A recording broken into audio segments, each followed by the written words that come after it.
Clayton. No offense son, but the city is not that fucking lovely.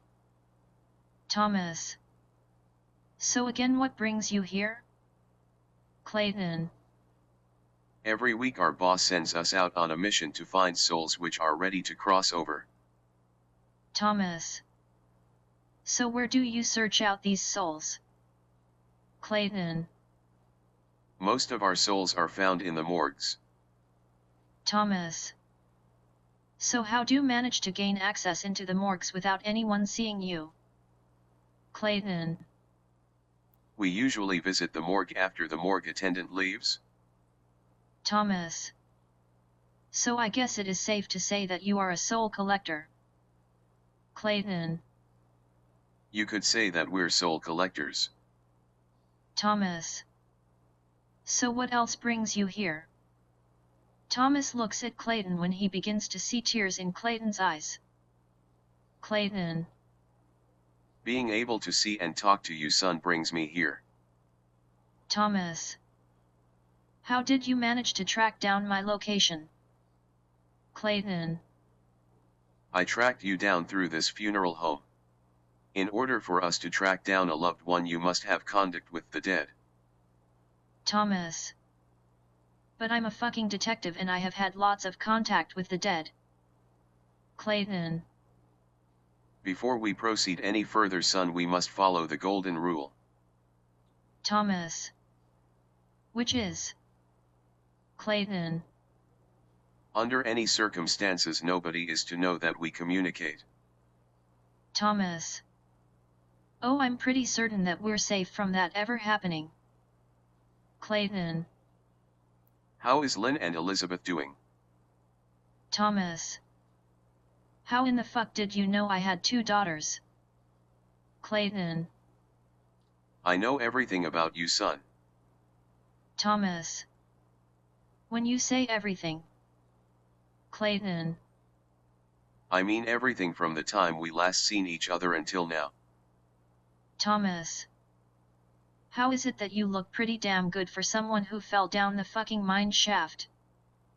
Clayton. We have a great team of surgeons who managed to reattach a lot of my limbs including my head. Thomas. So that explains to why you wear a turtleneck. Clayton. It hides my ring around the neck. Thomas. You do know that I'm going to ask you that magic again. Clayton. Please remind me again what that question was son? Thomas. Who in the fuck is Amanda Hearst and how is she related to us? Clayton. Sorry son, I have to go because someone is approaching. Thomas watches his dad disappear before he hears a knock on the office door. Parking lot across from Mary Angel Church. Thomas and Angel are sitting in one vehicle as they talk to Mark and Joyce on a walkie-talkies. Angel. Kane and Ross funeral home should be arriving any time. Joyce. We're parked around the back of the church. We only see 2 exit doors to the back parking lot. Thomas. Our closest hotel is just a 5-minute walk away. Angel looks down the street to observe a black fleet of funeral vehicles slowly approaching the church. Angel. Our funeral fleet has just arrived at the church. Joyce. 10-4. Thomas takes a few photos with his Nikon camera with a 500-meter zoom lens attached. Thomas. I knew this camera would come in handy. Angel. How many staff do you count? Thomas. We have a male driver in the lead car, a male driver in the hearse, a male driver in the family limo, a male driver in the pallbearer limo, and we have a male driver in the open flower truck. Det Angel Cross. So we have an all-male funeral home staff. Joyce. 10-4. Thomas. So I guess this blows our female escort theory. Thomas and Angel continue to watch as the pallbearers carry the casket into the church followed by the family member and visitors. Angel. The funeral is now inside of the church. Joyce. 10:4. Thomas closes his eye. So I guess we just sit back and relax. Angel looks down the street to observe another funeral vehicle pulling up behind the flower truck. Angel. Another funeral vehicle has just arrived behind the flower truck. Thomas quickly aims the camera towards the car to see a slim female get out of the vehicle. Angel. Our female escort theory might be back in play. Thomas. Our girl has dark short hair and a slim figure to go with it. Angel. Our girl also appears to be the same height. Thomas. You better relay the info to Joyce and Mark. Angel. Be advised that we have another late arrival funeral staff who is a female party. Joyce. That's a big 10-4. Thomas keeps his attention through the zoom lens as the female glances around the area before she enters the church doors. Angel. Maybe we should go inside to join the service. Thomas. Your reason for wanting to go in to join the service would be? Angel. To get a closer look at the staff. Thomas. And what do we do if one of them decides to leave the service via the front door? Det Angel cross. I guess you're right. Thomas looks at Angel with a smile. Thomas. Maybe we can come up with an idea to occupy our waiting time. Angel. What the fuck is up with you and having sex in a fucking car? Thomas. Who said anything about having sex in the car? Angel. I know how your fucking brain thinks. Thomas is looking through his zoom lens down the street when he suddenly observes a vehicle with two suited men sitting in the front seat taking photos of them. Thomas.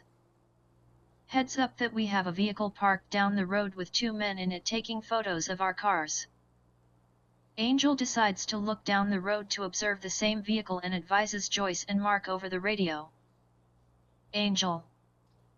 Just a heads up guys that we have two men in a vehicle parked down the road from us taking photos of us. Joyce. Did you want us to check them out or stay put? Thomas. Let's wait until we see what they do after the funeral leaves. Joyce. That's a big 10-4. Thomas directs his attention to a text message sent from Mercedes.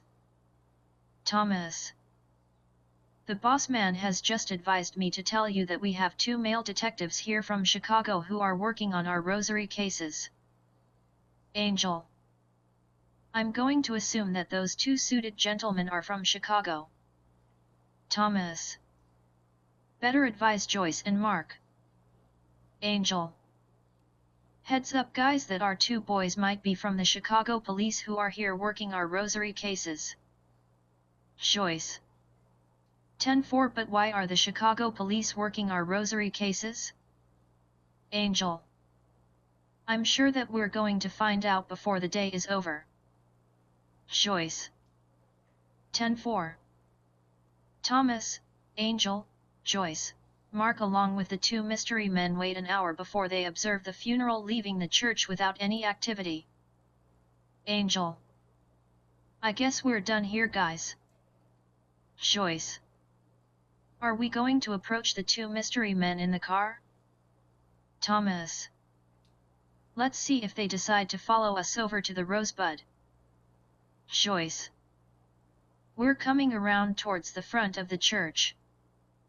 Thomas proceeds to drive out of the parking lot when he observes the same mystery vehicle begin to follow them. Thomas. Let's see if our mystery boys are in the fucking mood to eat.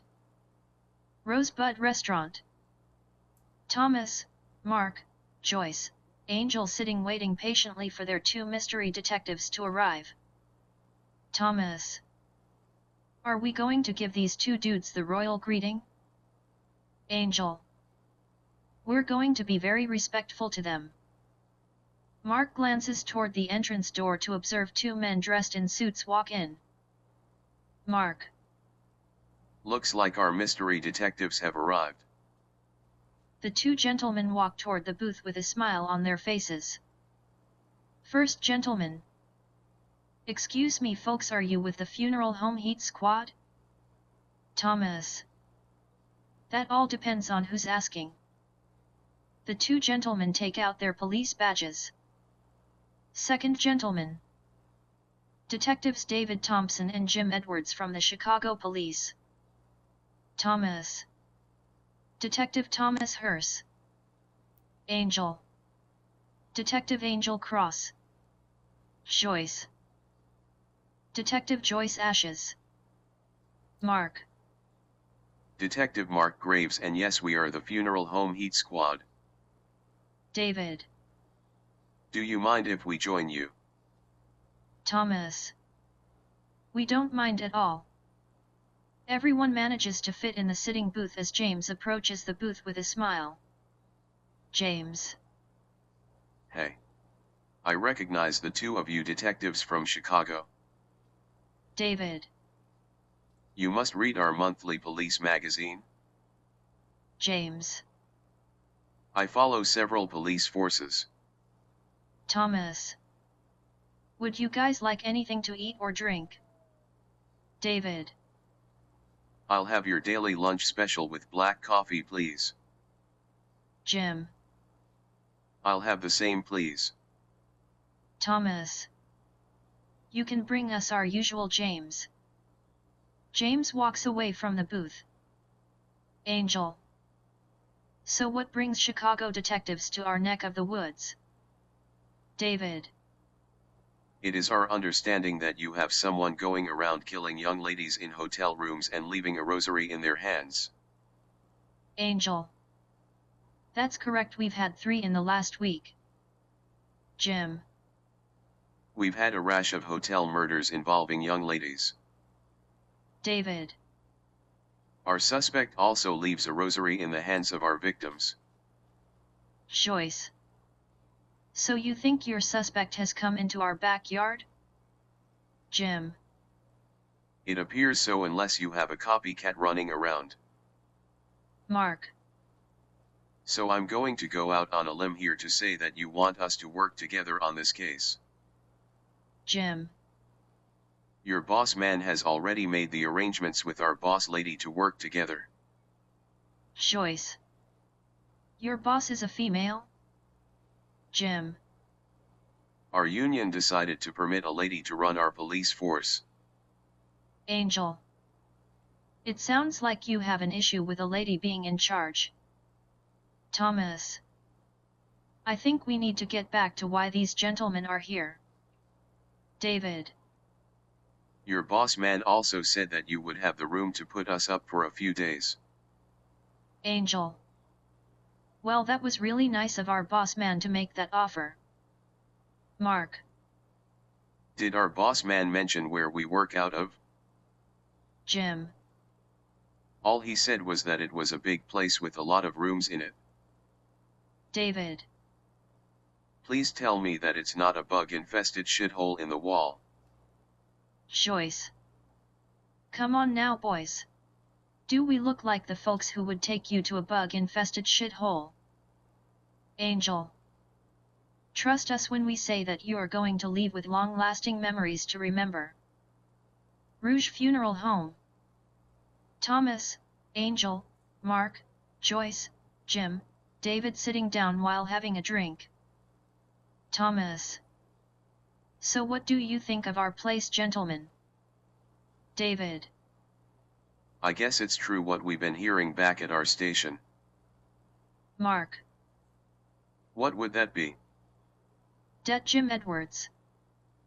That you have some pretty strange people working on your force. Angel. Unfortunately, we do not have any spare beds for you boys to sleep on, but we do have spare couches. Joyce. Not unless you boys would like to sleep in a casket. David. The couches will be just fine. Jim. So how did you end up with this creepy-looking place? Thomas. We decided to purchase this place so